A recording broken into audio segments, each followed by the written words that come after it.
ಜಾತ್ರೆ ಅಂದ್ರೆ ಎಲ್ಲ ಕಡೆ ಹೆಣ್ಮಕ್ಳು ಓಡಾಡ್ತಾ ಇರ್ತಾರೆ, ಪ್ರಸಾದ ಒಯ್ತಾ ಇರ್ತಾರೆ, ದೇವಸ್ಥಾನಕ್ಕೆ ಎಡೆ ಮಾಡಿಕೊಂಡು ಎಡೆ ನೈವೇದ್ಯವನ್ನ ಮಾಡಿ ಬರುವಂತ ಕೆಲಸವನ್ನ ಮಾಡ್ತಾ ಇದ್ದಾರೆ. ಆದ್ರೆ ದಾವಣಗೆರೆಯ ಪಕ್ಕದಲ್ಲಿರುವಂತ ಬಸಾಪುರದಲ್ಲಿ ಒಂದು ವಿಶೇಷ ಜಾತ್ರೆ ನಡೀತಾ ಇದೆ.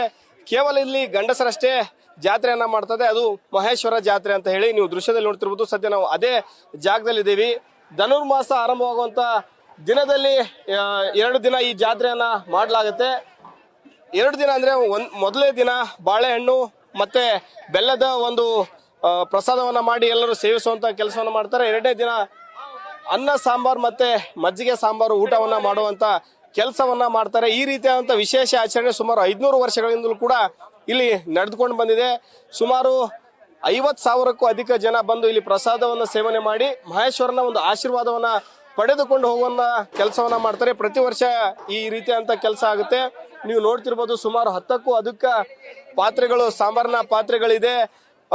ವಿಶಿಷ್ಟವಾಗಿ ಈ ರೀತಿಯಾದಂತ ಪ್ರಸಾದವನ್ನ ಮಾಡಿ ಎಲ್ಲರಿಗೂ ಊಟ ಹಾಕುವಂತ ಕೆಲಸವನ್ನ ಮಹೇಶ್ವರ ಜಾತ್ರೆಯಲ್ಲಿ ಮಾಡ್ತಾರೆ. ಪ್ರತಿ ವರ್ಷ ಈ ಜಾತ್ರೆ ನಡೆಯುತ್ತೆ. ಅದು ಧನುರ್ಮಾಸ ಆರಂಭವಾಗುವ 2 ದಿನ ಇರುತ್ತೆ. ಇನ್ನು ಅನ್ನದ ಪ್ರಸಾದವನ್ನ ಕೂಡ ಇಲ್ಲಿ ನೋಡಬಹುದು. ಯಾವ ರೀತಿಯಾಗಿ ಇಲ್ಲಿನ ಗ್ರಾಮಸ್ಥರು ಎಲ್ಲರೂ ಸೇರಿ ಒಟ್ಟಿಗೆ ಸೇರಿ ಅವರೇ ಆದಂತ ಹಣವನ್ನ ಹಾಕಿ ಜಾತ್ರೆಯನ್ನ ಮಾಡುವಂತ ಕೆಲಸವನ್ನ ಮಾಡ್ತಾರೆ. ದಾನಿಗಳನ್ನ ಹುಡುಕಿ ಜಾತ್ರೆಯನ್ನ ಮಾಡುವಂತ ಕೆಲಸವನ್ನ ಮಾಡ್ತಾರೆ. ಪ್ರತಿ ವರ್ಷ ಸುಮಾರು 500 ವರ್ಷಗಳಿಂದ ಒಂದು ನಂಬಿಕೆ, ಕೇವಲ ಇಲ್ಲಿ ಯಾರು ಹೆಣ್ಮಕ್ಳು ಬರೋದಿಲ್ಲ ಜಾತ್ರೆ, ಕೇವಲ ಗಂಡಸರಷ್ಟೇ ಬಂದು ಈ ರೀತಿಯಾದಂತ ವಿಶೇಷ ರೀತಿ ಊರು ಹೊರಗೆ ಇರುವಂತ ಮಹೇಶ್ವರಿಗೆ ಒಂದು ಜಾತ್ರೆಯನ್ನ ಮಾಡುವಂತ ಕೆಲಸವನ್ನ ಮಾಡ್ತಾರೆ. ಇನ್ನು ಗ್ರಾಮಸ್ಥರು ಈ ಜಾತ್ರೆ ಬಗ್ಗೆ, ವಿಶೇಷತೆ ಬಗ್ಗೆ ಏನ್ ಹೇಳ್ತಾರೆ, ಅವರು ಯಾಕೆ ಇಲ್ಲಿ ಈ ಜಾತ್ರೆಗೆ ಹೆಣ್ಮಕ್ಳು ಬರೋದಿಲ್ಲ, ಕೇವಲ ಗಂಡಸರಷ್ಟೇ ಯಾಕೆ ಈ ಜಾತ್ರೆಗೆ ಬರ್ತಾರೆ, ಅವರಷ್ಟೇ ಏನು ಆಚರಣೆ ಮಾಡುವಂತ ವಿಶೇಷತೆ ಏನು ಅಂತ ಇಲ್ಲಿ ಗ್ರಾಮಸ್ಥರು ಇದ್ದಾರೆ. ಅವ್ರನ್ನೇ ಕೇಳೋಣ ಏನ್ ಹೇಳ್ತಾರೆ ಅಂತ. ಅದ್ರ ಬಗ್ಗೆ ಹಿರಿಯರು ಇದ್ದಾರೆ. ಸರ್, ತಮ್ಮ ಹೆಸರು? ಸಿದ್ದರಾಮೇಶ್ವರ. ಏನ್ ಸರ್ ಈ ಜಾತ್ರೆ ವಿಶೇಷ ಏನು? ಯಾಕೆ ಬರೀ ಗಂಡಸರಷ್ಟೇ ಈ ಜಾತ್ರೆಯನ್ನ ಮಾಡಬೇಕು, ಹೆಣ್ಮಕ್ಳು ಯಾಕೆ ಬರೋಲ್ಲ? ಇದು ಬೇರೆ ಕಡೆ ನೋಡಿದ್ರೆ ಎಲ್ಲ ಕಡೆ ಎಲ್ಲರೂ ಸೇರಿ ಜಾತ್ರೆಯನ್ನ ಮಾಡ್ತಿರ್ತೀರಿ, ಯಾಕೆ ಇದೆ ಏನ್ ವಿಶೇಷ? ಅದ್ರ ಬಗ್ಗೆ ಯಾರಿಗೂ ಮಾಹಿತಿ ಇಲ್ರಿ, ಇಲ್ಲಿ ಯಾಕೆ ಬರ್ತಾ ಇಲ್ಲ ಅಂತ. ನಮ್ಮ ಅಜ್ಜಿ ಮುತ್ತಜ್ಜನ ಕಾಲದಿಂದ ನಡ್ಕೊಂಡ್ ಅವಾಗ ಯಾರು ಬಂದಲ್ರಿ, ಇವಾಗ ಯಾರು ಬಂದಲ್ಲ. ಏನ್ ಸರ್ ವಿಶೇಷ ಜಾತ್ರೆ? ಏನ್ ವಿಶೇಷ ಅಂದ್ರೆ ಇಲ್ಲಿ ಮಹೇಶ್ವರ ಸ್ವಾಮಿ ಇದು ಚಿಕ್ಕುಲಿಕೇರಿ ಅಂತ ಚನ್ನಗಿರಿ ಹತ್ರ ಅಂಗಡಿ ಫ್ಯಾಮಿಲಿ ಅಲ್ಲಿ ವ್ಯಾಪಾರಕ್ಕೆ ಹೋಗ್ತೈತ್ರಿ ಅವಾಗಿನ ಕಾಲದಾಗ. ಅವ್ರು ಹೋದಾಗ ಅಲ್ಲಿ ಪ್ರಸಾದ ತಗೊಂಬಂದ್ರೆ 2-3 ವರ್ಷ ಅಲ್ಲಿ ಕಂಟಿನ್ಯೂಸ್ ಹೋಗ್ಯಾರ. ಅವ್ರಿ ಎತ್ತುಗಡೆ ಕಟ್ಕೊಂಡು ಹೋಗ್ಯಾರ ಅವ್ರು. ಅವಾಗ ಅಲ್ಲಿ ಹೋದ್ಮೇಲೆ ಇಲ್ಲಿ ಬಂದ್ಮೇಲೆ ನಾವೇನೋ ಬರ್ತಾನೆ ಅಂತ ಅನ್ಸೈತೆ ಮನಸ್ಸಿಗೆ. ಅವ್ರು ಊರಾಗಿರೋ ಜನ ಸೇರಿಸಿ ಕೇಳ್ಕೊಂಡ್ರು ಸ್ವಾಮಿಯವ್ರನ್ನ, ಅವೆಲ್ಲ ಮಹೇಶ್ವರ ಸ್ವಾಮಿ ಇದು ಅದು ಬರ್ತೈತಿ ಅಂತ ಅವ್ರು ಕರ್ಕೊಂಬಂದು ಪ್ರತಿಷ್ಠಾಪನೆ ಮಾಡ್ಕೊಂಡ್ರಿ. ಇಲ್ಲಿ ಅವ್ರದೇ ಜಾಗ ಇದು, ಅಂಗಡಿ ಫ್ಯಾಮಿಲಿ ಇರ್ತಿರೋದು. ಅವ್ರ ಜಾಗದ ಅವರೇ ಗದ್ಗೆ ಎಲ್ಲ ಮಾಡಿದ್ದಾರೆ. ಫಸ್ಟ್ ಅವ್ರು ಬನ್ನಿ ಮಟ್ಟಿಗೆ ಬಂದು ಜಾತ್ರೆ ಮಾಡ್ತಿದ್ರು, ಭಕ್ತ ಸಂಬಂಧಿಕರು ಅಷ್ಟೇ ಮಾಡ್ತಿದ್ರು. ಚಿಕ್ಕುಲಿಕೆರೆಗೂ ಗಂಡಸರು ಅಷ್ಟೇ ಬರ್ತಾರೆ.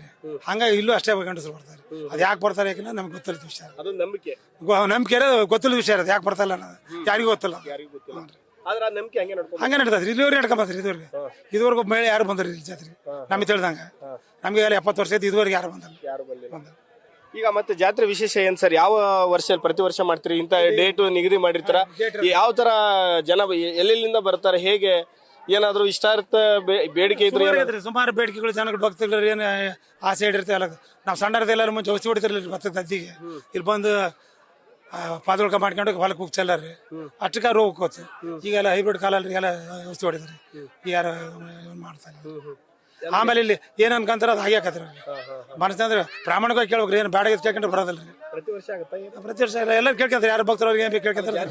ಜಾತ್ರೆ ಪ್ರತಿ ವರ್ಷ ಆಕತ್ರಿ. ಅಂತ ಕೊರೋನಾದಾಗ ನಡೆದತ್ರಿ ಒಂದ್ ದಿವಸ. ಏನು ವಿಶೇಷ? ಎಷ್ಟು ಜನ ಬರ್ತಾರೆ ಇಲ್ಲಿ? ಸುಮಾರು ಜನ, ಭಾಳ ಜನ ಬರ್ತಾರೆ. ಮೊದಲನೇ ದಿವಸ ಒಂದು 8 ಕ್ವಿಂಟಲ್ ಅಕ್ಕಿ ಮಾಡ್ತಾರೆ, ಒಂದು 20,000 ಬಾಳೆಹಣ್ಣು, ಒಂದು 10 ಚೀಲ ಸಕ್ಕರೆ, ಬರೋ ಸಕ್ಕರೆ, ಹಾಲು 1,000 ಲೀಟರ್ ಕೊಡ್ತಾರೆ. ಎಲ್ಲ ಭಕ್ತಾದಿಗಳು ಕೊಡ್ತಾರೆ, ಊರಿನ ಸಹಕಾರ ಎಲ್ಲ. ನೀವು ನೋಡ್ರಿ ಎಲ್ಲರೂ ಎಲ್ಲ ವಾಲಂಟಿಯರ್ಸ್ ರೀ, ಎಲ್ಲರೂ ಯಾರು ಬ್ಯಾಡ್ಜ್ ಗಿಡ್ಜ್ ಏನು ಹಾಕೊಂಡು ಬಂದೇ ಮಾಡಲ್ರಿ. ಊರಿನ ಜನ ಸಹಕಾರ ಮಾಡ್ತಾರೆ. ಆಮೇಲೆ ಐತಲ್ರಿ ಇದು ವಿಶೇಷ ಏನಪ್ಪಾ ಅಂದ್ರೆ ಬಾಳೆಹಣ್ಣು ಐತಲ್ರಿ, ಇಲ್ಲಿ ಅದೇ ಮಹೇಶ್ವರ ಸ್ವಾಮಿ ರೀ. ಮಹೇಶ್ವರ ಸ್ವಾಮಿ ರೀ 2 ಚಿಪ್ ತಗೊಂಬಂದು ಮೊದಲನೇ ಸರಿ ಸ್ವಾಮಿರೆಲ್ಲ ಕರ್ಕೊಂಬಂದು ಗದ್ಗೆ ಮೇಲೆ ಪೂಜೆ ಮಾಡ್ಕೊಂಬಂದು ಅವೆರಡು ಬಾಳೆಹಣ್ಣು ತಗೊಂಬಂದು ಇಲ್ಲಿ ಬಾವಿ ಒಳಗೆ ಗುರುಗಳು ಮುಳುಗ್ತಾರೆ. ಮೃತ್ತಿಕೆ ಅಂತ ಹೋದನ್ನ ಮಣ್ಣು ಅಂದ್ರೆ ಚೆನ್ನಾಗಿರಲ್ಲ ಅಂತ ಬಗ್ಗೆ ತಗೊಂಬಂದು ಅದನ್ನ ಬಾಳೆಹಣ್ಣು ಚೆಪ್ಪಿನ ಮೇಲೆ ಇಡ್ತಾರೆ. ಅದಕ್ಕೆ ಹೂ ಹಾಕಿ ಕಾಯಿಗೆ ಎಲ್ಲ ಹೊಡೆದು ಮಹೇಶ್ವರ ಸ್ವಾಮಿ ಬಂತು ಅಂತ ಅರ್ಥ. ತಗೊಂಬಂದು ಮತ್ತೆ ಗದ್ಗೆ ಮೇಲೆ ಇಡ್ತಾರೆ. ಗದ್ಗೆ ಮೇಲೆ ಇಟ್ಟು ಪ್ರಸಾದ ಮಾಡಿ ಎಲ್ಲರೂ ಜಂಗಮೆಲ್ಲ ಪ್ರಸಾದ ಮಾಡಿ ನಾವು ಊಟ ಮಾಡ್ತೀವಿ. ಮಾಡಿದ್ರೆ ಮತ್ತೆ ದೇವ್ರು ವಾಪಸ್ ಕಳಿಸ್ತಾರೆ. ವಾಪಸ್ ಕರ್ಕೊಂಬಂದು ಇದೇ ಬಾವಿಲಿ ಇಬ್ರು ಬಂದು ಬಿಡ್ತಾರೆ. ನೆಲದ ಮೇಲೆ ಕೂತು ಊಟ ಮಾಡುವಂತ ವಿಶೇಷ ಅದೇನು ಮುಚ್ಚಿದ ಹಂಗೆ ಪತ್ತೈತ್ರಿ. ನೆಲದ ಮೇಲೆ ಸಗಣಿ ಇಲ್ಲ ರೀ, ನಾವು ಅದಕ್ಕೆಲ್ಲ ಸಿಮೆಂಟ್ ಮಾಡ್ಸಲ್ರಿ, ಕಲ್ಲು ಹಾಕ್ಸಲ್ರಿ. ನೆಲದ ಮೇಲೆ ಸಗಣಿ ರೆಡಿ ಬೆಳಿತೀವ್ರಿ, ಅದೇ ರೀ ಅದು ವಿಶೇಷ. ಆಮೇಲೆ ಅದು ಮಾಡಿದಾಗ 2 ಬಾಳೆಹಣ್ಣು ಚಿಪ್ ಬಿಟ್ಟಾಗ ಒಂದು ತೇಲ್ತದ್ರಿ, ಒಂದು ಮುಳುಗ್ತದ್ರಿ. ಆಗ ಆದ್ರೆ ವಿಶೇಷ ಆಯ್ತು. ತೇಲಿದ್ರೆ ಒಳ್ಳೇದ್ರಿ, 2 ಮುಳುಗಿದ್ರೆ ಕೆಟ್ಟದ್ದು. ಆತರ ಆ ಥರ ಕೆಟ್ಟದ್ದು ಯಾರು ಕಾರ್ಯಕರ್ತರು ಕೆಲಸ ಮಾಡ್ರಿ ಯಾರಿಗೂ ಒಂದು ಇಂಟಿಮೇಷನ್ ಸಾಯ್ತಾರೆ ಅಂತ ಗೊತ್ತಾಗತ್ತೆ ಆತರ ಆ ಥರ 2 ಇದ್ರೆ ಒಳ್ಳೇದ್ರಿ 2 ಮುಳುಗಬಾರ್ದ್ರಿ ಸಮೃದ್ಧಿ ಸಂಕೇತ ಸಂಕೇತ ಈ ಸರಿ ನೋಡ್ರಿ 2 ಇದ್ದವು ಒಳ್ಳೇದೇ ಅಂತ ಒಳ್ಳೇದಾಗತ್ತೆ ಅಂತ. ಇದಿಷ್ಟು ಇಲ್ಲಿನ ಜಾತ್ರೆಯಿಂದ ಹಿಂದಿಂದಲೂ ಕೂಡ ಆಚರಿಸಿಕೊಂಡ ಬಂದಂತ ಹಿರಿಯರ ಮಾತು. ಆ ಹಿರಿಯರು ಹೇಳೋ ಪ್ರಕಾರ ನಂಬಿಕೆ 500 ವರ್ಷಗಳಿಂದಲೂ ಕೂಡ ಈ ಜಾತ್ರೆ ಇದೇ ರೀತಿಯಾಗಿ ನಡ್ಕೊಂಡ್ ಬಂದಿದೆ. ಆ ಜಾತ್ರೆಯನ್ನ ಈಗಲೂ ಕೂಡ ನಾವು ಕಂಟಿನ್ಯೂ ಆಗಿ ಮಾಡ್ಕೊಂಡು ಹೋಗ್ತಾ ಇದೀವಿ. ಆ ನಂಬಿಕೆ ಏನು ಅಂತ ನಮಗೂ ಗೊತ್ತಿಲ್ಲ. ಹೆಣ್ಮಕ್ಳು ಮಾತ್ರ ಬರೋದಿಲ್ಲ, ಕೇವಲ ಗಂಡಸರಷ್ಟೇ ಬಂದು ದೇವರ ಪೂಜಾ ಕೈಂಕರ್ಯಗಳನ್ನೆಲ್ಲ ಮಾಡಿ ಅವರಿಗೆ ಪ್ರಸಾದವನ್ನ ವಿತರಣೆ ಮಾಡುವಂತ ಕೆಲಸವನ್ನ ಮಾಡ್ತೀವಿ. ಸುಮಾರು 50,000ಕ್ಕೂ ಅಧಿಕ ಜನ ಸೇರ್ತಾರೆ. ನಮ್ಮ ನಂಬಿಕೆ ಹೀಗೆ ಕಂಟಿನ್ಯೂ ಆಗಿ ಹೋಗ್ತಾ ಇದೆ ಅನ್ನೋ ಮಾತನ್ನ ಹೇಳಿರುವಂತದ್ದು. ಕ್ಯಾಮರಾ ಪರ್ಸನ್ ಲೋಕೇಶ್ ಜೊತೆ Mahadev BG, news first, Davanagere.